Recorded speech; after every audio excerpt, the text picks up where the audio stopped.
right. All right, guys. We are. I'm back here. First time in a long time with Mark My Words, and my first opportunity to sit down with anybody, GEFA related, champion, Thor Marlow, owner, head coach, and to be honest with you, just a pioneer of the Vikings. Something that I think is, you know. Other than the Cyclones, it's really it's one of the other ones that have kind of morphed into from something out of nothing. And I think you've done a phenomenal job at not only getting to the top, but then, even when you get kicked down a peg, you're still right back at the top, and you know how to add where you need to add and all those things. First and foremost, like I said, congratulations with everything, and give me that. I know it's a little while now, but give me that first reaction after finally getting, what you wanted for so long. I mean, of course, there's a weight lifted off your shoulders to a certain extent. I feel like we're into a phase where the weight's back on our shoulders, so I don't want to, falsely lead anybody out there that I feel like, oh, I did what I needed to do. Yeah, it was great at the moment, though. Huge, sigh of relief. A lot of pressure, a lot of work, a lot of time over the last 7 seasons, and when we won it, I mean, it felt great. I mean, everything that you hoped that you would feel in that situation, I did. It was amazing. Is it more, because I know you, man, is it more, was there more excitement for you? Because, I mean, you've done so much I mean, and you've pointed out to me in conversations years ago, even like the reality of what owners go through, especially those that care and those that really want to build something great. Was it better for you, or was it better to watch Malik and the guys that you also know have put in so much time, and they're the players? I mean, you can see the different phases of it. You have the players that have been with the program for many years, and you have the new players, and you have the coaches that have been with the program for many years, and then you have some new coaches. You see different levels of excitement. We have people who are coaching that didn't get a ring as a player, but got it as a coach. So you see the emotions that they go through with that. You see the relief of players that have been with you for years. Malik and Billy and Wes and Lee and Stevie and just all the guys that have been with me, for years and putting in all that work. And then, you also have another level of it. You have the guys who are new to the team, but have spent years of sacrifice in the league on other teams trying to get to that point and then get there. So it's cool to see all the different angles of appreciation for winning the championship. For some guys, it was I'm on top of the world thing. For other guys, it was I can't believe we did it thing. There's guys with I knew we were right. Everybody should have listened to me. You know what I mean? Like there's so many different perspectives and takes, and you say those things to your team from a coach perspective and an ownership perspective. If you buy in here, this can happen. After years of getting really close and then not. I've been fortunate that my guys have stuck with me and believed in me and our process as a program over the years. But, see those things that you say to them and get them to buy in and make sacrifices for and come true and come to light. It's really satisfying. It feels good. Do you think, from your perspective, does it give you moving forward, right? I mean, because you like you said, you finally got to the thing you wanted to, and it's everything you kind of hoped for. Do you feel like more motivated now moving forward into the next year to repeat, but not, to continue that, what you've built? So, over the years, you question sometimes how to motivate a team and how to get a team fired up, especially a team that's been together for a long period of time, and having players who are on the older end of the spectrum fired up, and you're like, how do we convince everybody that this is it, that what we're doing is right? So again, through 7 seasons, I had that battle. Well, here's the great thing, like this is new to us. Like we're defending. Like this is new excitement. This is that excitement that you want a team to have because we were fighting and clawing and believed in ourselves, and nobody else thought that we could do it. And now we're standing on top, looking down at everybody, and we damn sure aren't going to let anybody knock us off either. So it's great to have that new excitement. The guys that weren't even barely in the gym now, recruiting across the board, new excitement towards getting sponsorship in. Again, when you win a championship and people hear about it, they want to be part of it. So it's been a nice little jump to get some sponsorship in so I can get some upgraded stuff for the team. And this is a season that I'm really looking forward to. I'm actually looking forward to what you kind of bring to the table because again, you're always just making sure your team looks good on the field, social. You know what I mean? Like you're always represented well. When I came up to you after the game, and I was a little emotional, and I said something to you, and I think I said just that I was super proud, something about just really happy for you. And that I meant that for the whole thing, the Vikings, everybody that like you have talked about has earned that. And obviously I have a connection to the Comanche, but to see like there was a little bit of stuff going on after. We don't have to get too much into it, but it leaves this ugly thing sometimes here and there. But for me, I just wanted to I wanted to congratulate everybody and kind of hang out and all. It didn't go that way, but I just wanted you to know how proud, and whether it means anything from me, but I'm proud as a person in this league for 15 years to watch a guy whom I probably in 2015 wrote you off. I went building a team, like I didn't know who the heck you were, and I've been doing it for 10 years. So I'm sure other people were like, "Who's this guy?" And you had one year of playing, whatever. But you've done nothing but the way I would want an owner to come in and say, "I want to represent the community, players."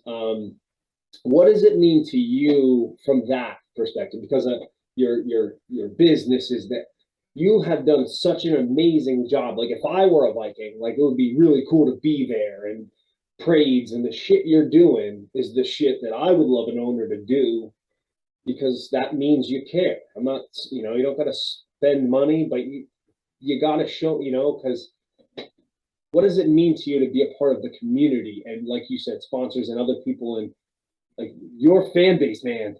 Just to be in the stands is so. So, what does that mean to you for them, for building that? Well, I mean, it's been a lot of excitement in our community and our fan base. We not only do we have a great large fan base that comes and represents us enough that they do have an effect on the game, but they've stuck with us and built over the years. I just feel like one of the good things about me as an owner is that I really try to put myself in other people's shoes. I don't think from just an owner's perspective. Like when I'm making a decision about the team, I want to think about the player. I want to think about the fan. I want to think about the person in the community that sees what we are offering to the community. And I want to make the best effect that I can in those areas, I'm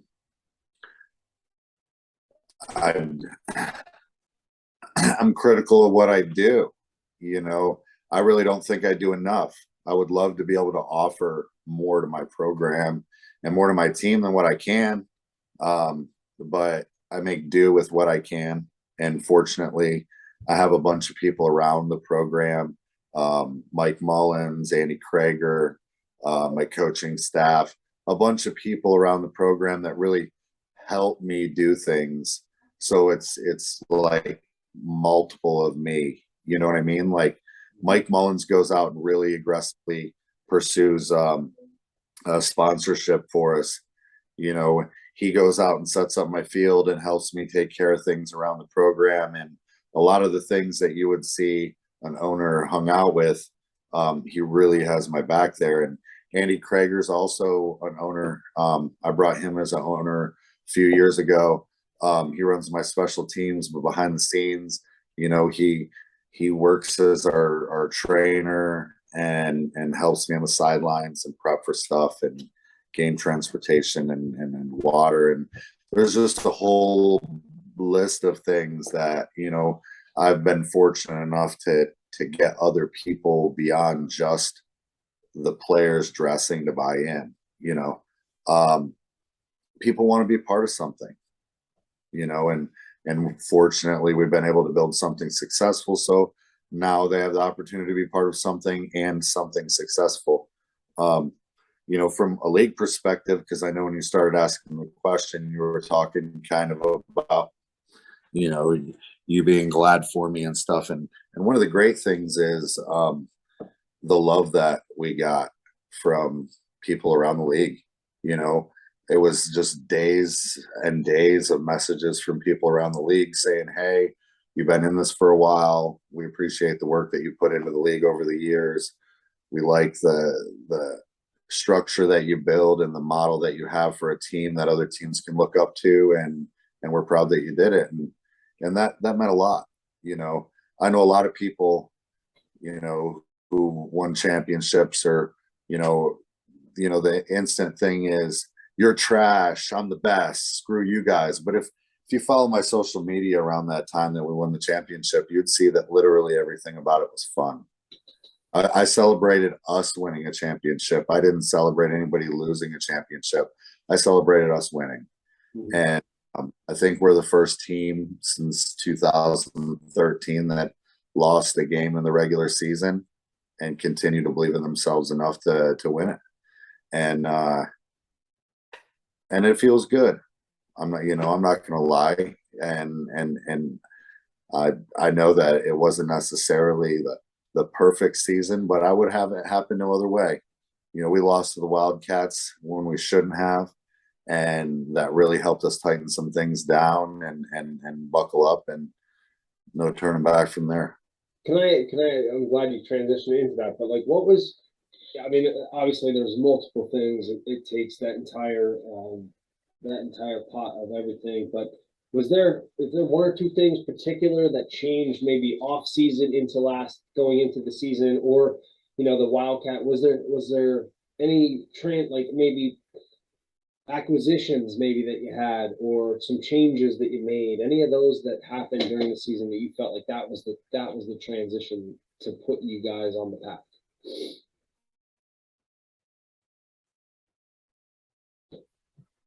So are you still there?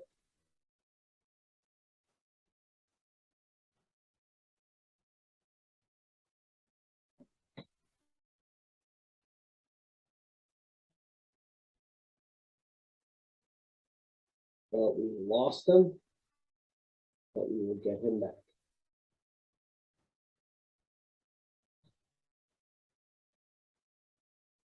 There he is. Sorry about that. Sorry, did you hear my question? Around the time that you were asking if there was anything specific in the offseason acquisitions, what was the rest of the question there? I think it was just was there anything? What were one or two of the big things that happened? Either the transition into the off season, maybe a new player that came on board that was a big leader for you. I know you got a lot of new players coming in, or you know, that Wildcat game and something that happened coaching staff. Was there anything big moment that you say would kind of led you on the path to where you ended up? So, I mean, I will start out saying the attitude of our team in the season was that we were winning the championship. That it wasn't just another season for us, and then we happened to win the championship. Every time that we had a stumble, we looked at ourselves as a program and said, we will be back. We will have another opportunity at this, and we will do better next time because we're going to prepare even more. And that's what we did. You know, the Vikings this offseason had, to be honest with you, the worst offseason we ever had. Not only did we have a terrible injury with Ryan Watkins during the winter, but up here on the mountain, man, things were terrible. Trying to get indoor time just didn't happen very well, and we had to make do with the best of what we could. So our off season was tough, and it took us a little bit of time to get rolling, and it didn't help the fact that we were playing in mud bowls. You know what I mean? Right. So I think, you know, another big thing to account for was player leadership. I feel like we had more leadership on the team this year. Wasn't necessarily all new guys. It was also guys who have been with the program and been leaders that stepped up and did better in their leadership role. We added some key guys that were clutch. I mean, to be honest with you, a bunch of them. Andrew Nordum, Zach Hoy, Jimmy Werner, Dane Bray, Lou Banks. There was a bunch of new add-ons this year that all played pivotal roles in our season, and you know, gaining them was absolutely clutch.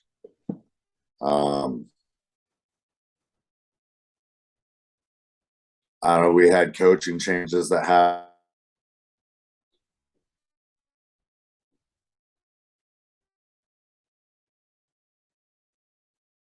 Or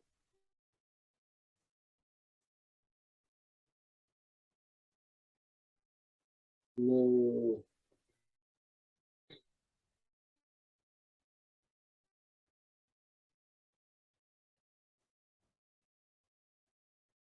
Thor, are you there?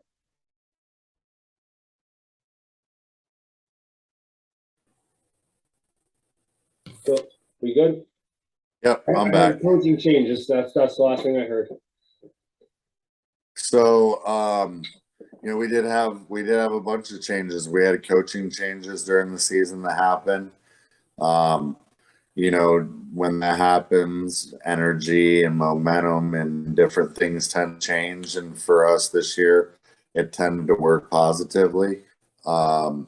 So just as a whole, collectively, I mean, we did more film sessions, we prepared more, and I feel like we did a better job as a whole to hold everybody accountable. I mean, for me, all the way down to somebody who barely plays, we all were expected to hold our own weight, and fortunately, by the end of the season, everybody found a way to do so.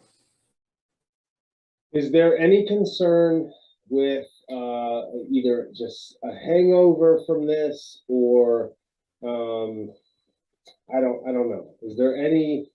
What are the negatives you feel like, or are there any that you've seen already, or that could come your way from this?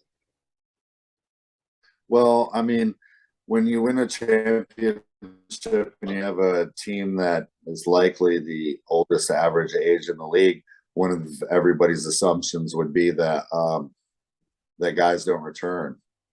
You know, let's be real. It's September.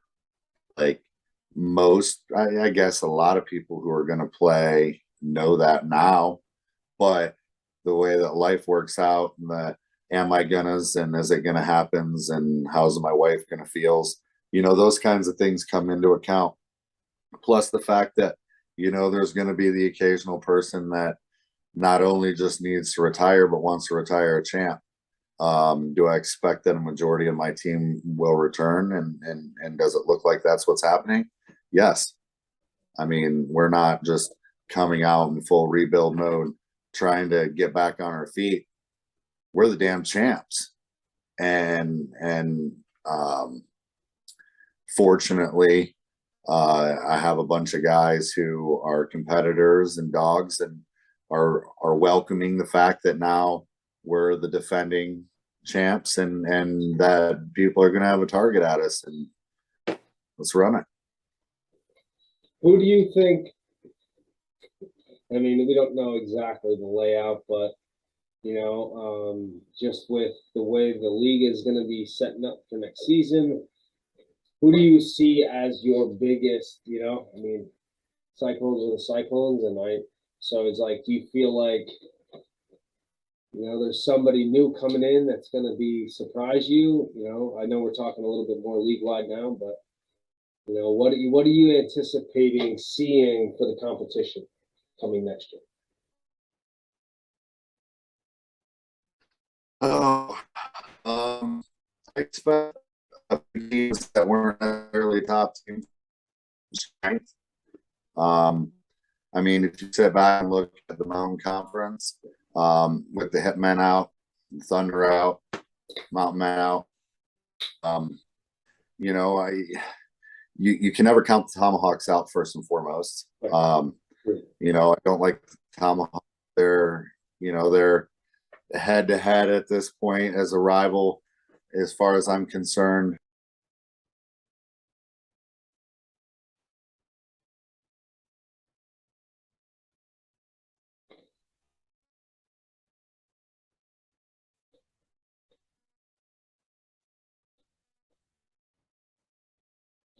Is this my fault? I don't know if I'm.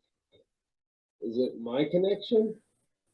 I'm sorry. I'm sorry. I keep cutting out, man. Is it my When I connection? had bad weather, we had just had bad service. Oh, okay. No, it's mine. No, that's fine. I appreciate your time, man. Don't worry about it. Keep going. So what I was saying is, just from a Mountain Conference perspective, the Tomahawks are always a competitive team. I hear that they got LaShawn Brown back, who is a big time quarterback for them. Yeah. Last time he played was actually against us. We beat him in the conference championship in 2018.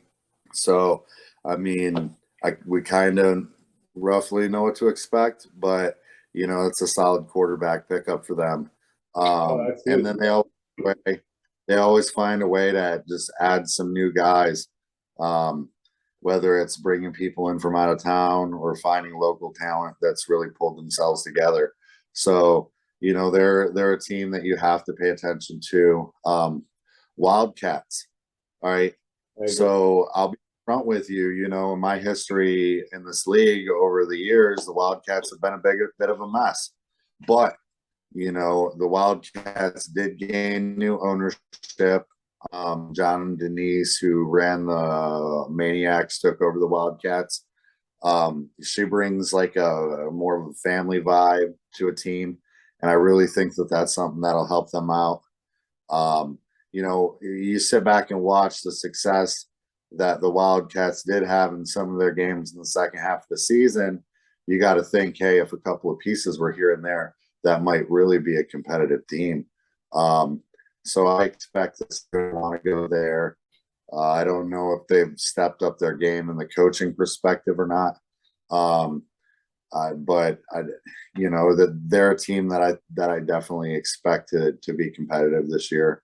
Outside of them and us, I mean, you can't deny the fact that the Buffaloes were an impressive first-year team. I know that some of the people that they had. What's up? They were, very impressive. They were.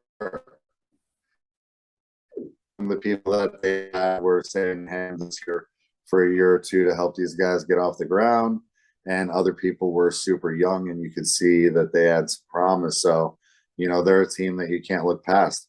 Aside from those three teams and us, I'm not really sure who to look at Mountain Conference wise.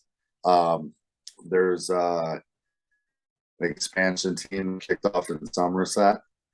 They they got an ownership that seems to be really eager. I expect them to probably get some of the Thunder players who want to continue to play 8-man now that they left and went 11-man. And they're in a position that they could probably get some of the Mountain Man guys that enjoyed 8-man on top of their local community base and people in their area. So I'm excited to see there.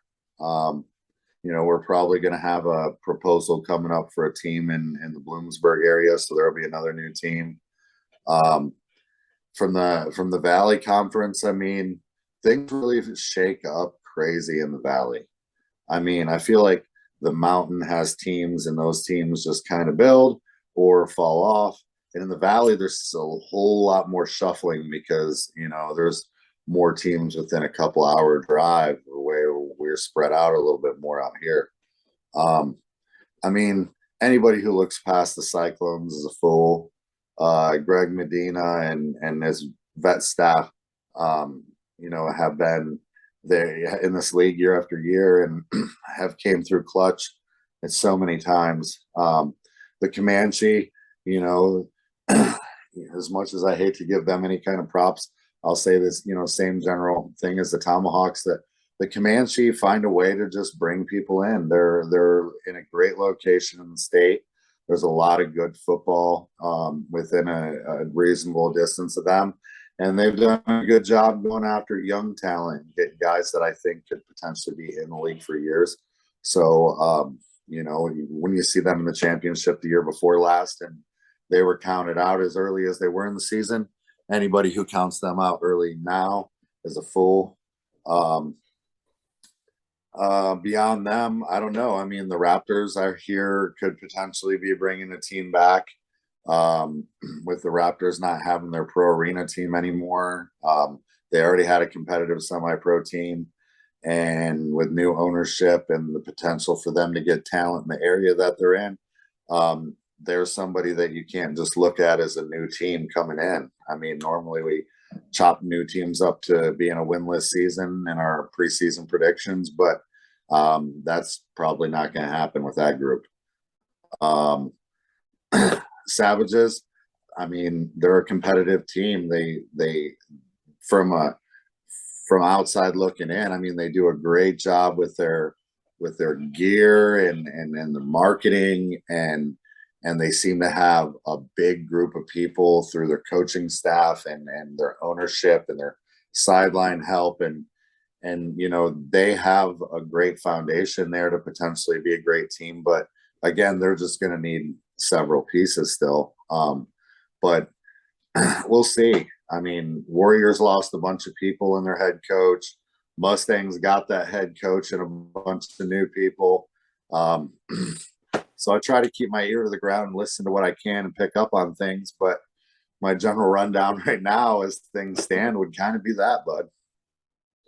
Give me an idea of what to expect. I know things are transitioning a little bit, but from maybe coverage and then inside the GEFA and the other things going on, I mean, are there other things? Can we expect the same kind of stuff from that? Is there more things in the works? What is that going to look like from a league perspective?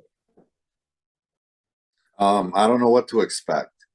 I'm gonna be honest with you. Like, I enjoy doing the podcast for the league on Monday nights. I really enjoy the crew of guys that are on there. We talk shit, cut it up, and people really think like me and Vinny hate each other. And the honest truth of it is, like, I like Vinny. I'm friends with Coach T, and I enjoy the conversations with James and Brent, and the podcast has been a lot of fun over the last few years. I don't know if we're going to continue to do it or not. In my personal opinion, that's going to suck. There are the people out there that definitely make you feel unappreciated, and it's a waste of your time, and why the hell are you here? And I know that weighs on the guys over time, and I get it. So I don't know if that'll continue or not, but the people that come up to me every time I go to an away game and say, "Hey, I follow the podcast. I know who you are. I appreciate what you do." For you guys, I hope for your sake, something, something does work out. This podcast that Mark does, hopefully it'll gain ground and be great this season. And hopefully some new stuff pops up if our podcast doesn't continue. But we'll see. I mean, it's one of those things where like it's easy to be a player and say, hey, I'm sick of this person and that person and talk your shit. But like, a lot of the people again don't consider the other person's perspective. And it's like, before this podcast came along, there was no league podcast. Like the excitement in the beginning of the podcast, people were lined up and really hoping to get invited on it, and it was great. And the crazy thing is, though, when the podcast started, there was a overall different mentality in the league, for my opinion. People would go on the league pages and smack talk, but at the end of the day, like, there was a real genuine appreciation for that without each other, we have no league. We don't have this, and then there was a shift where everything was your garbage and your trash and, just constantly being negative to each other. And it kind of wore things down. I feel like the top 10 list went away because of the negative mindset that people had. Nobody could congratulate anybody. It had to be, why isn't my friend on here? Right. And then, the fingers get pointed at who volunteered their time to actually do that. Now, majority of the people don't have something that was cool. Top 10 list for all the positions in the league was something that people really look forward to. It was awesome. You still see guys and vets that I'm friends from around the league share those when they come up on their memories and stuff. And the All-Star game used to be a whole different experience. Guys really, look forward to getting out there and having a chance to play next to somebody that they became familiar with across the league. And that whole mindset for some reason has just gone downhill. And I'm really hoping that this is the year that positive change comes back to happen. Like, it's like, do I like the Tomahawks? No, absolutely not. You don't bring orange in home. And if one of my kids came home with an orange shirt, that thing would end up in the fire pit. I don't play that. But do I want them to go? Do I want them to go anywhere? No. I want Tomahawks to exist. I'm grateful that they do. I'm grateful that the Comanche exists and the Cyclones exist, and I really hope that my outlook is something that can be shared league wide, because again, without me, you can't do this. Without you, I can't do this. So that's kind of one of the things that I feel like really helped build the GEFA up, and in my early days in the league, I saw a lot of. Honestly, and I can't agree with you more. I will say, from my perspective, of the appreciation to James and yourself and Vinny and Coach T, and everyone involved who's been a part of things, who's built things, especially when it's not been about yourself, because all this.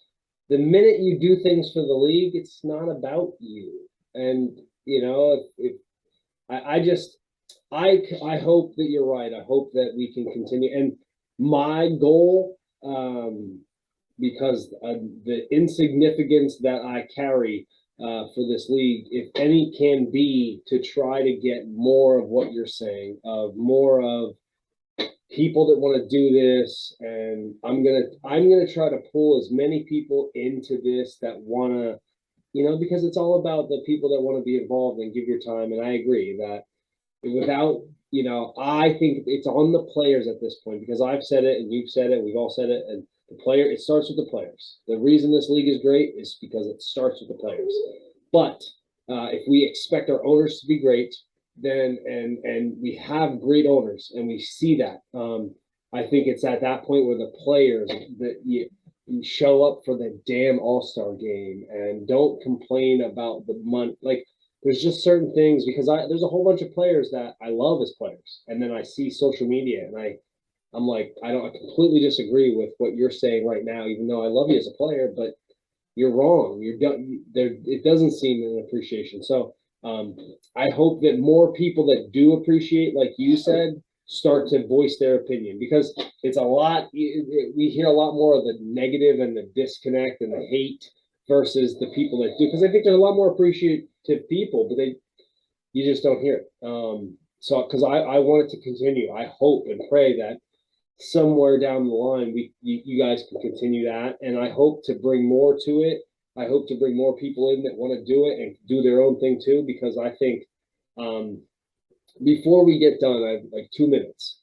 But one of the things I thought about doing was, and this is kind of good here, but I really wanted to do something game day wise where I don't feel like I can get to games every week, but I thought about a scenario where I could stream live through Streamlabs on Facebook Live via Zoom, and I could anyone that wants to go live and attach to my Zoom link, I can have all the games live streamed via Streamlabs on a Saturday that are going live.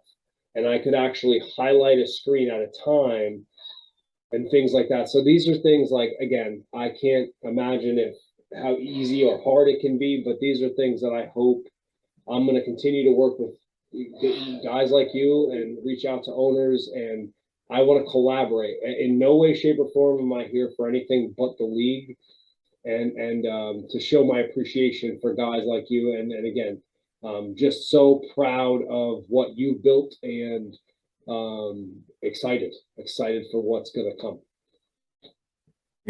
I think one of the great things is when we can get players or people who were players that want to continue to invest in the league. So check it out. Let's be real. We all risk our health and our time to win a championship and to play football. And if something happens, God forbid, where the league's not around, yes, I want a ring. Yes, it means something to the people who were involved. But then what? I want to continue as a legacy as